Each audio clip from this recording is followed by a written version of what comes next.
Hello everyone and namaskar.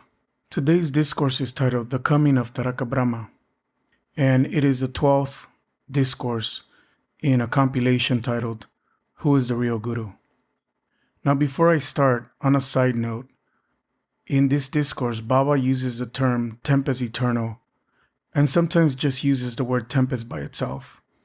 And what I've understood is tempest meaning time and tempest eternal meaning eternal time.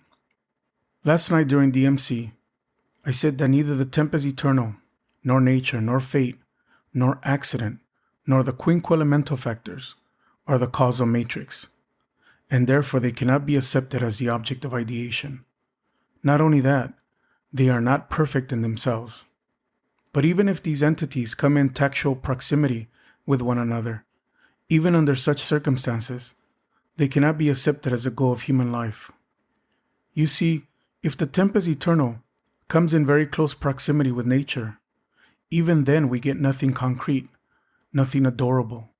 And as you know, nature functions within the scope of the tempest eternal. So even if this tempest eternal comes in closer contact with nature or any other factor, we get nothing new, nothing fresh, nothing adorable. An accident, all accidents take place within the scope of the tempest eternal. There is nothing new in accident. That is, it constitutes no philosophical addition. And fate? What is fate? Fate is the unquenched reaction, unsatisfied reaction. When action is done, it is within the scope of the tempest. And when reactions take place, that is also within the scope of the tempest. The quinquelemental factors, they are the apparent cause of the tempest. So wherever there is a tempest, or there is so-called fate, or so-called accident, the quinquelemental factors are there. So their mutual touch or combination does not create anything noble that can be accepted as a desideratum of human life. Desideratum is a singular word, and I said the plural term, desiderata, should never be used, because a desideratum is a singular one, and that one is Paramapurusha. Now, when Paramapurusha directly or physically comes in contact with these factors, what happens? Paramapurusha is beyond the periphery of the tempest. But when he comes in contact or comes within the jurisdiction of the tempest, what happens? Do we get something new then? Paramapurusha is beyond temporal and spatial and personal boundaries. But when he comes within their jurisdictions, what happens? Or what may happen under such circumstances? We say Paramapurusha has become Taraka Brahma. Under such circumstances, he comes here on a particular date, leaves this earth also on a particular date, takes the birth of his quinquelemental body, the death of his quinquelemental body.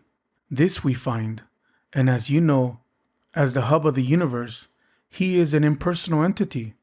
But when he comes within the jurisdiction of these relative factors, temporal, spatial, and personal, he no longer remains an impersonal entity. He becomes something personal, something closer, something closely related, and that is our Taraka Brahma. Now, why does he come in contact with the quinquelemental factors? Why does he come within the jurisdictions of the temporal, spatial, personal factors? These three fundamentally related factors. What is the cause? There are two reasons. One thing is, the human intellect may get satisfaction after coming in psychic contact with the impersonal entity, but the human heart is not satisfied with that impersonal entity. The human heart wants something closer, something more sentimental, something more pleasing. And that's why just to satisfy, just to give pleasure to his progeny, he comes within the scope of these relative factors. Paramapurusha becomes Taraka Brahma. And the second reason is that in this created world, in this universe, each and every progress is a progress through clashes and cohesion. And human beings must have sufficient intellectual stamina to move forward, fighting against all those pebbles of obstacles. When the human intellect fails to do something new in helping society to move forward, Paramapurusha finds no alternative but to bring himself within the scope of the temporal, spatial, personal factors just to guide the depraved and degenerate human society. So these are the two reasons. Now, when the society is in a degenerate or depraved condition, where vociferous tendencies dominate, where the static principle dominates, it becomes impossible for Paramapurusha to remain unaffected or unassailed by human sentiments and human cries and human demands. Then and then only does he come in the form of Taraka Brahma.